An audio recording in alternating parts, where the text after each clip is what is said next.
Apple, okay? So this is an interesting situation. Obviously, this stock matters so much. Before we get into the numbers, what I think is going to happen here and whatnot, this stock matters so much for the market.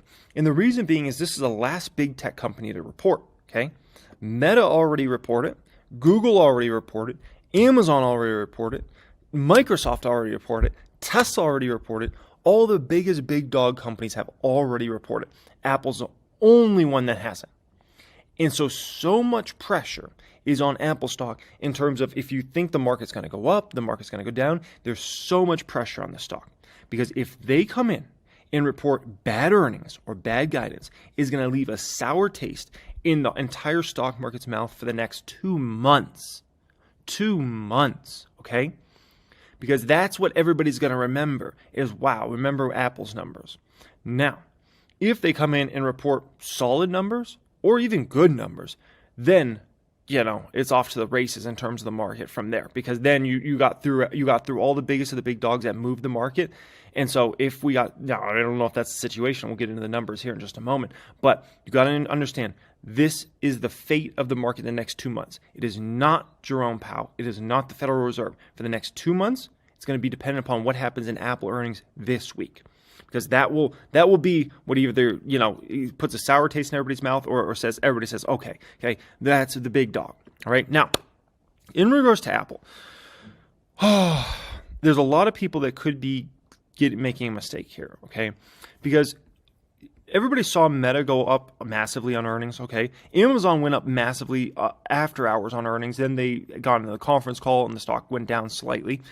Everybody saw, obviously, Microsoft move up nicely. Everybody saw Google move up nicely. And so the thought process now is Apple has to go up, okay? Not so fast. When everybody thinks like, oh, it's just easy money, I can just buy call options this week in Apple because these other stocks all went up, so Apple's going to go up as well. Every time the market wants to trick you into thinking it's easy, it takes you there to that place, right? Now, there's some issues here, okay? First thing is EPS is expected to decline in the current quarter. The question is that the only bit it's going to decline? We know Apple's always got share buybacks on and whatnot, but we haven't seen Apple do any massive employee cuts at all. So if anything, their employee expenses have probably grown quite a bit on a year-over-year basis. Now, maybe they've pulled back on marketing. Now, the question is, if they have pulled back on marketing spend, right, which is something that could help you EPS, which I haven't seen a ton of Apple advertising recently. If they have pulled back on that, well, usually that hurts revenue growth. So it is something to keep in mind here. Now, let's speak about revenue. Revenue is expected to be down 4.4% year over year here, okay? Now, here's a troubling part of that. Is that really all that revenue is going to be down? Think about this, okay? We got word recently that MacBook revenues, or MacBook shipments, I should say, were down a shocking 40%? 40 flipping flapjacking percent? That makes you think, oh my gosh, if MacBook business or the Mac business is that bad, okay, I shouldn't call it the MacBook business. I just think about MacBooks all the time. If the Mac business is down that much, then you have to assume iPad business is going to be down pretty darn substantially as well. And if you think iPad business is in a bad place, then iPhone revenue might be not in the best place as well, right? Now, services can hopefully do good, and they're always raising the price of their services. And, there's no such thing as grandfathered price like my Patreon, okay? In Apple, they just keep going up on price. It doesn't matter how long you've been a customer in terms of their services, right? iCloud, I always have to pay more and more for iCloud. They go up in price, and there's no other option. Be like, oh, no, I'm not going to pay that. It's either, okay, now you don't have iCloud, or you got to pay another $5 a month extra or whatever. So that's something that I think is probably helping Apple here. But nonetheless, folks, this is obviously, I think it's definitely going to be a grind of a quarter to try to, beat that number there. Now, the June quarter is expected to have revenue up 2%. And to that, I say, how? If the Mac business is in as bad of a place as they're talking about it is, right? If the iPad business is in a bad place, there's no exciting stuff that's happened recently in terms of AirPods or headphones or anything like that for Apple. And, the services business is eking out a little growth here and there. But iPhone's not super exciting. Like how did they get to 2% growth? And I think that's a fair question, right? So this could be, maybe they come in and beat this number and maybe revenue stays flattish year over year or down 2% or something like that, or up 1%. But what if they guide for a bad quarter next quarter, right? And they basically have some weak commentary there. And also, analysts expect them to have an increase in EPS year over year. Is that realistic? I don't know. I'm not super convinced of that, right? So this is where you kind of get into some trouble with Apple. Now, if they come in, they beat this number, they have a nice guide, then it's off to the races. And Apple would be at an all-time high probably within 2 weeks. So do keep that in mind. There's two sides of the story. It's just, when you kind of add it up, it's like, dang, it's hard to see that sort of growth there, right? Apple Watch is likely decently strong this year, so that's good for them. But man, I don't know. I think these numbers are really, really hard to hit. From my understanding, China's really opened back up. Can that help Apple? If it does, how much does it help Apple? So I don't know. There's a lot of questions. That's all I'll say. There's a lot of questions around this earnings for Apple here, okay? The only thing that I think frustrates some folks is when traders try to label themselves as investors. You can be a trader or you can be an investor. You really can't do much of both, okay? You're either like a swing trader, day trader, something like that. It seems like Chicken is more of a swing trader. It doesn't seem like he's a day trader trading in and out of stocks for a few pennies. It seems like he's more of a swing, like trying to sell out of his portfolio, then buy back in, then sell and buy. And then it seems like that's the way he's playing. And he also, from my understanding, does a little activity in cryptocurrencies. So, there's nothing wrong with that. Just don't ever disguise it as like, oh, I'm an investor when really you're a trader, okay? I think that's the thing that frustrates folks. They're like, either you're an investor and you're investing in companies for the long term and you're buying the dip and you're DCAing, or you're over here trading. And we got to understand, like, most people aren't built to be traders. I think long-term investing is a much easier game. Building out a portfolio of 10, 15, 20 stocks and taking advantage of deals in the market, looking at balance sheets, income statements, understand business models, I think that's a much easier game. It might be a little more work than trying to be a trader, but I don't even know. You could say that's just as much work, but I think that's much doable for folks out there, and I think they'll do far better as far as their returns go than trying to trade in now these things. I mean, there's been a million studies done over time. It doesn't mean somebody can't do it, but it means like most people can't do it in terms of trying to trade in and out and those sorts of things. So I just think that's worth mentioning here right off the bat. For the average person, should you consider selling all your portfolio? The answer to that is always no. Always no. You might think, I'm going to be smarter than everybody. I'm going to time it out perfectly. I'm going to get in and out of stocks, and then I'm going to buy back in. And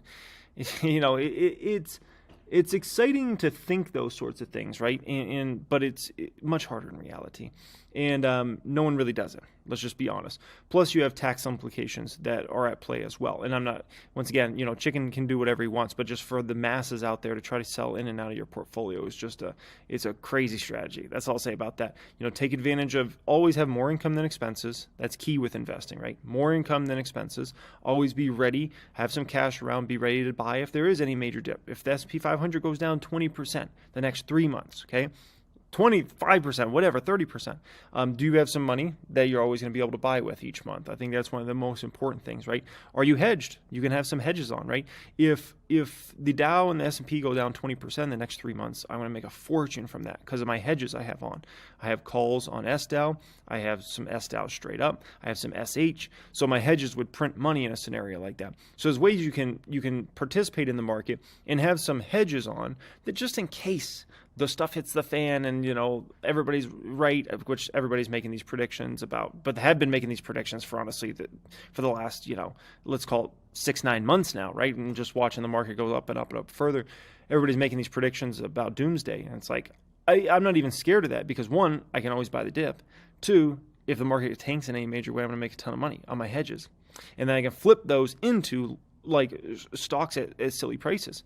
Imagine Tesla again at $100 if that happened. Oh my gosh. Imagine Meta at, well, that's not going back down to 88, but let's say Meta went down to 150. Imagine Amazon at 80, 70, 80 bucks, something like that. Like, that's a beautiful thing. But to me, to try to think and have the audacity of like, I'm going to sell all my stocks and then buy back in and so, no, okay. Not a game worth playing in regards to that, but it definitely shows, Chicken's belief in Palantir that he's willing to, basically put his entire stock portfolio, what it sounds like here, in one stock, which is Palantir, which once again, it's not, a strategy that's meant for folks out there, but it just goes to show you kind of his belief. If I was to think about a stock that, to go all in, right? I don't know if Palantir would necessarily be my first choice on a risk reward standpoint, but I will say it is, it's an okay choice in terms of if you were forced to be in that mindset where you got to feel like you got to go all in a stock, right? Just for the mere fact that they have such a great clean balance sheet with basically no debt, right? 2 billion plus of cash, I think 2.6 billion, somewhere around there. And, certainly the stock's kind of been in a bottoming out range for quite some time now. Company just getting to profitability with still nice revenue growth and a relatively stable business model because of how much government business they do, right? Never mind, obviously, the commercial opportunity is huge long term. So I do think that's interesting that he chose a Palantir. And I will say, like I said, it wouldn't be the number one. That if you forced me to go all in a stock, it wouldn't be my number one. But I got to say, it's not bad. It's not bad. I think Elon Musk is actually jealous of some of the progress some of these other companies are making, because for one of the only times ever, Elon Musk is behind the curve, and he hates being behind the curve for anything tech-wise.